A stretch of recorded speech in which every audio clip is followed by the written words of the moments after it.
অন্নপূর্ণা যোজনার টাকা না পেলে কি করবেন? উপভোক্তাদের জন্য মুখ্যমন্ত্রীর নতুন নির্দেশনা। তৃণমূলের নাম, প্রতীক ও তহবিল নিয়ে সিদ্ধান্তের পথে কমিশনের সঙ্গে আজ দিল্লিতে ঋতব্রত তৃণমূলের গুরুত্বপূর্ণ বৈঠক। 440 কোটির মামলায় এবার তৃণমূল কংগ্রেসের 8টি ব্যাংক অ্যাকাউন্ট ফ্রিজ। ব্যাংকের কাছে বয়ান চাইল আদালত। পাকিস্তানে ভেঙে ফেলা হলো 125 বছরের পুরনো গুরুদুয়ারা। কড়া প্রতিবাদে সরব ভারত। গদ্দারদের ফেরাবো না বার্তার পর শহীদ সমাবেশ নিয়ে চূড়ান্ত ঘোষণা করলেন মমতা। অযোধ্যা পাহাড়ের হোটেলে রুকিয়েও রক্ষা হলো না। কিভাবে এসটিএফ এর জালে ধরা পড়লেন অদিতির স্বামী দেবরাজ? বিধানসভার আগেই ইঙ্গিত দিয়েছিল শুভেন্দু। আজ মন্ত্রিসভায় উঠছে ইউসিসির খসড়া নিয়ে নবান্নের জোর প্রস্তুতি। কুম্ভ মেলার ভিড়েই বাড়ে চুরির ঘটনা। রাম মন্দিরের অনুদান কাণ্ডে সামনে এলো নতুন তথ্য। এবার আসছি বিস্তারিত সংবাদে। রাজ্যের মহিলাদের আর্থিক সহায়তা দিতে অন্নপূর্ণা যোজনার আনুষ্ঠানিক সূচনা হয়েছে। উদ্বোধনী অনুষ্ঠানে মুখ্যমন্ত্রী শুভেন্দু অধিকারী জানান, প্রকল্পের আওতায় যোগ্য মহিলা উপভোক্তাদের ব্যাংক অ্যাকাউন্টে সরাসরি 3,000 টাকা করে পাঠানো শুরু হয়েছে। সরকারি তথ্য অনুযায়ী এই অর্থ ডিবিটি বা ডাইরেক্ট বেনিফিট ট্রান্সফার পদ্ধতিতে আধার সংযুক্ত ব্যাংক অ্যাকাউন্টে জমা করা হচ্ছে। আবেদনকারীদের তথ্য, প্রয়োজনীয় নথি এবং ব্যাংকের বিবরণ যাচাই সম্পূর্ণ হওয়ার পরই টাকা পাঠানো হচ্ছে। ফলে কারো নথিতে ভুল থাকলে, আধার বা ব্যাংকের তথ্য মিল না থাকলে কিংবা যাচাই প্রক্রিয়া অসম্পূর্ণ থাকলে অর্থ পেতে কিছুটা সময় লাগতে পারে। মুখ্যমন্ত্রী জানান, প্রায় 1,30,00,000 আবেদন যাচাইয়ের পর 1,09,92,378 জনের অ্যাকাউন্টে টাকা পাঠানোর প্রক্রিয়া শুরু হয়েছে এবং ইতিমধ্যে বহু উপভোক্তা অর্থ পেয়েছেন। যারা এখনো টাকা পাননি তারা প্রথমে সরকারি সোশ্যাল রেজিস্ট্রি পোর্টালে গিয়ে সিটিজেন লগ ইন বা চেক স্ট্যাটাস অপশনে প্রবেশ করবেন। এরপর নিবন্ধিত মোবাইল নম্বর দিয়ে ওটিপি যাচাই সম্পন্ন করতে হবে। তারপর 12 সংখ্যার আধার নম্বর দিয়ে লগ ইন করে আবেদন নম্বর, নাম এবং বর্তমান স্ট্যাটাস দেখা যাবে। সেখানে আবেদন অনুমোদিত নাকি এখনো যাচাইয়ের পর্যায়ে রয়েছে তা স্পষ্টভাবে উল্লেখ থাকবে। যদি স্ট্যাটাস অনুমোদিত দেখায় অথচ টাকা না আসে, তাহলে সংশ্লিষ্ট ব্যাংক বা স্থানীয় দপ্তরের সঙ্গে যোগাযোগ করে তথ্য পুনরায় যাচাই করানোর পরামর্শ দেওয়া হয়েছে। এতে সমস্যা দ্রুত সমাধান ও পাওয়ার সম্ভাবনা থাকবে।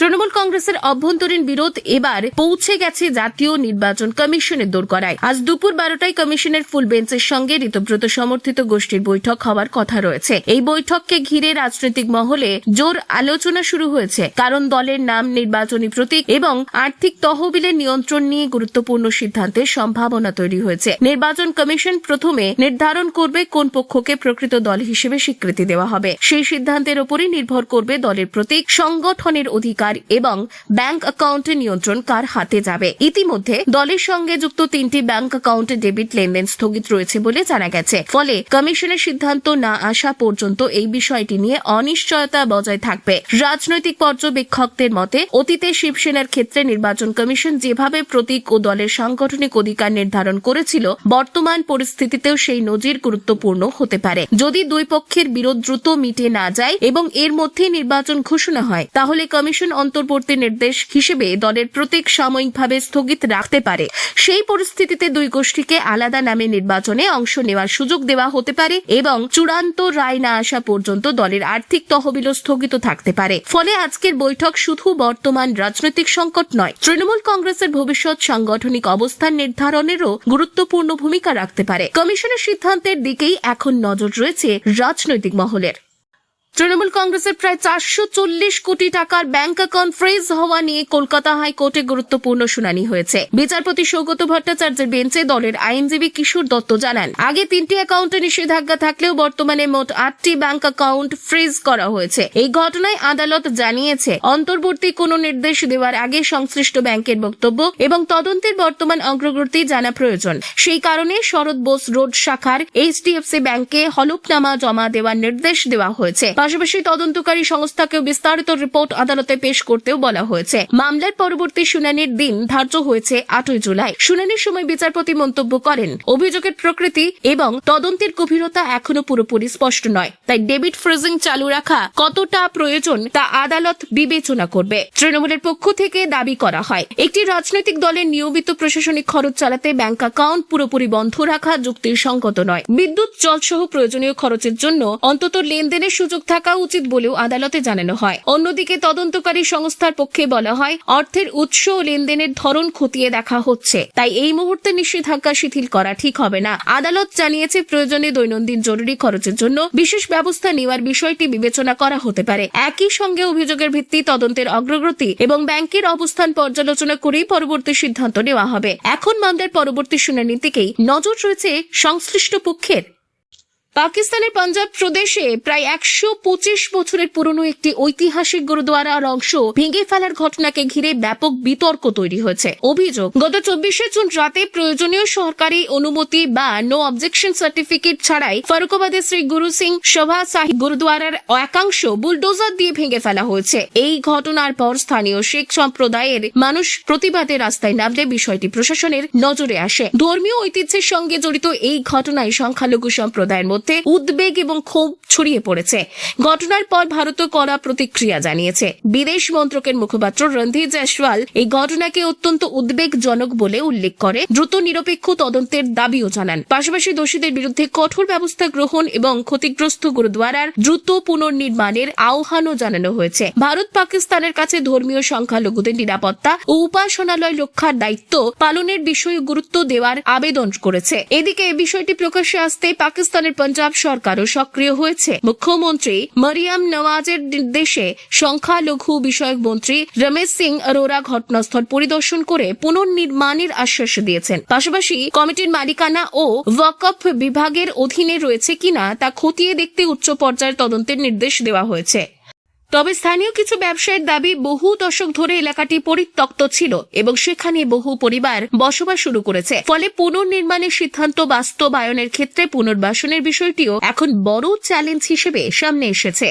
তৃণমূল কংগ্রেসের অভ্যন্তরীণ টানাপোড়েনের আবহে বৃহস্পতিবার জাতীয় নির্বাচন কমিশনের ফুল বেঞ্চের সামনে হাজির হচ্ছেন ঋতব্রত বন্দ্যোপাধ্যায়ের নেতৃত্বাধীন প্রতিনিধি দল। জানা গিয়েছে, তার সঙ্গে প্রায় 10 জন বিধায়কও দিল্লিতে পৌঁছেছেন। দুপুর 12টায় মুখ্য নির্বাচন কমিশনার জ্ঞানেশ কুমারের নেতৃত্বে কমিশনের সঙ্গে বৈঠকে দলের সাংগঠনিক অধিকার প্রতীক এবং অন্যান্য বিষয় নিয়ে আলোচনা হতে পারে বলে রাজনৈতিক মহলে জোর জল্পনা শুরু হয়েছে। এই বৈঠকে ঘিরে রাজ্য রাজনীতিতে নতুন করে উত্তেজনা ছড়িয়েছে। অন্যদিকে একই দিনে কলকাতায় 21শে জুলাইয়ের প্রস্তুতি বৈঠক দলীয় কর্মীদের উদ্দেশ্যে গুরুত্বপূর্ণ বার্তা দেন মুখ্যমন্ত্রী মমতা বন্দ্যোপাধ্যায়। তিনি স্পষ্ট ভাষায় জানান, যারা দলের প্রতি বিশ্বাসঘাতকতা করেছে তাদের আর দলে ফেরানোর কোনো পরিকল্পনা নেই। তার বক্তব্য, তৃণমূল কংগ্রেস আসল শক্তি হল তৃণমূল স্তরের কর্মী ও সমর্থকেরাই। যারা দলের পাশে থেকে কাজ করে চলেছেন তাদের নিয়ে আগামী দিন সংগঠন এগিয়ে যাবে। মমতা বন্দ্যোপাধ্যায় আরো বলেন, দলের প্রতি নিষ্ঠা ঐক্য বজায় রাখাই এখন সবচেয়ে গুরুত্বপূর্ণ। রাজনৈতিক পরিস্থিতি যতই জটিল হোক না কেন, কর্মীদের উপর তার পূর্ণ আস্থা রয়েছে। দিল্লিতে নির্বাচন কমিশনের বৈঠক এবং কলকাতায় দলনেত্রীর এই বার্তা,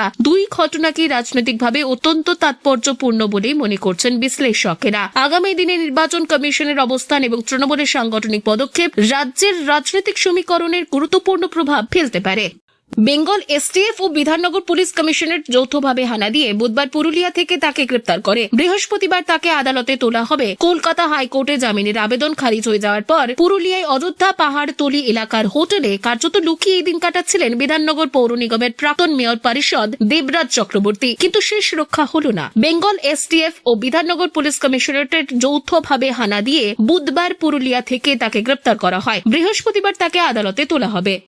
অসমে অভিন্ন দিওয়ানি বিধি বা ইউনিফর্ম সিভিল কোড কার্যকর হবার পর এবার পশ্চিমবঙ্গেও একই ধরনের আইন প্রণয়নের প্রস্তুতি নিয়ে জোর আলোচনা শুরু হয়েছে। সূত্রের খবর, বৃহস্পতিবার নবান্নে মুখ্যমন্ত্রী শুভেন্দু অধিকারীর নেতৃত্বে গুরুত্বপূর্ণ বৈঠকে ইউসিসির খসড়া নিয়ে আলোচনা হতে পারে। একই দিনে রাজ্যের বিভিন্ন দপ্তরের মন্ত্রী ও সচিবদের সঙ্গে বাজেট পরবর্তী কর্ম পরিকল্পনা নিয়েও পর্যালোচনা বৈঠক করবেন তিনি। জানা গেছে, আগামী 3 মাসের উন্নয়ন পরিকল্পনা এবং বিভিন্ন প্রকল্পের অগ্রগতি এই বৈঠক খতিয়ে দেখা হতে পারে। এদিকে আইন দপ্তর ইউসিসির খসড়া তৈরির কাজ এগিয়ে নিয়ে চলেছে। প্রাথমিকভাবে জানানো হয়েছে, আদিবাসী ও প্রাচীন জনজাতি সম্প্রদায়কে এই আইনের আওতার বাইরে রাখা হতে পারে। মুখ্যমন্ত্রী আগেই জানিয়েছেন, উত্তরাখণ্ড, গুজরাট এবং অসমে যে পদ্ধতিতে অভিন্ন দিওয়ানি বিধি প্রণয়ন করা হয়েছে সেই মডেল অনুসরণ করে পশ্চিমবঙ্গেও প্রক্রিয়া এগোবে। তার বক্তব্য, নির্বাচনী অঙ্গীকার অনুযায়ী এই আইন আনার উদ্যোগ নেওয়া হয়েছে। প্রস্তাবিত খসড়া তৈরির জন্য সুপ্রিম কোর্টের প্রাক্তন বিচারপতি রঞ্জনা দেশাই সায়ের নেতৃত্বে একটি কমিটি গঠনের কথাও জানানো হয়েছে। কমিটিতে শিক্ষাবিদ, সমাজকর্মী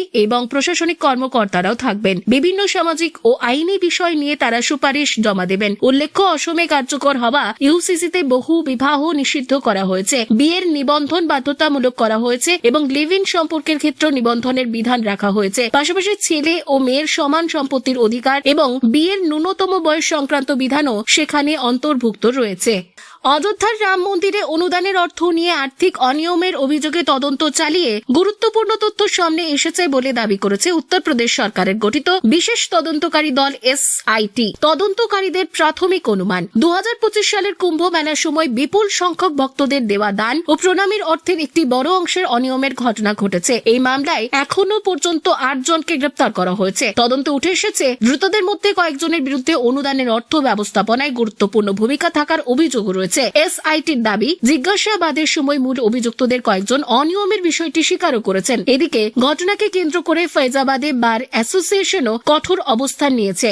সংগঠনের পক্ষ থেকে জানানো হয়েছে, গ্রেপ্তার হওয়া 8 অভিযুক্তের পক্ষে তাদের কোনো সদস্য আদালতে সওয়াল করতে পারবেন না। এই সিদ্ধান্ত অমান্য করলে সংশ্লিষ্ট আইনজীবীর বিরুদ্ধে আর্থিক জরিমানার ব্যবস্থাও করা হবে। তদন্তে আরও কয়েকটি বড় ত্রুটির কথা সামনে এসেছে। অভিযোগ, দান বাক্স থেকে অর্থ সংগ্রহ ও সংরক্ষণের প্রক্রিয়ায় একাধিক অনিয়ম ছিল। নগদ অর্থের হিসাব এবং ব্যাংকে জমা হওয়া টাকার মধ্যে অমিল পাওয়া গেছে বলেও দাবি করা হয়েছে। এছাড়াও সিসিটিভি ফুটেজ দীর্ঘদিন সংরক্ষণের ব্যবস্থা না থাকায় তদন্তে সমস্যার সৃষ্টিও হয়েছে। তদন্তকারীদের বক্তব্য, সংশ্লিষ্ট ব্যাংক আগেই সম্ভাব্য অনিয়মের বিষয়ে সতর্ক করলেও তা যথাযথ গুরুত্ব পায়নি। বর্তমানে এসআইটি গোটা ঘটনার সঙ্গে আর কারা জড়িত এবং অনিয়মের পরিমাণ কতটা বড় তা খতিয়ে দেখছে। ঘটনাটি প্রকাশ্যে আসার পর দেশজুড়ে ব্যাপক আলোচনা শুরু হয়েছে।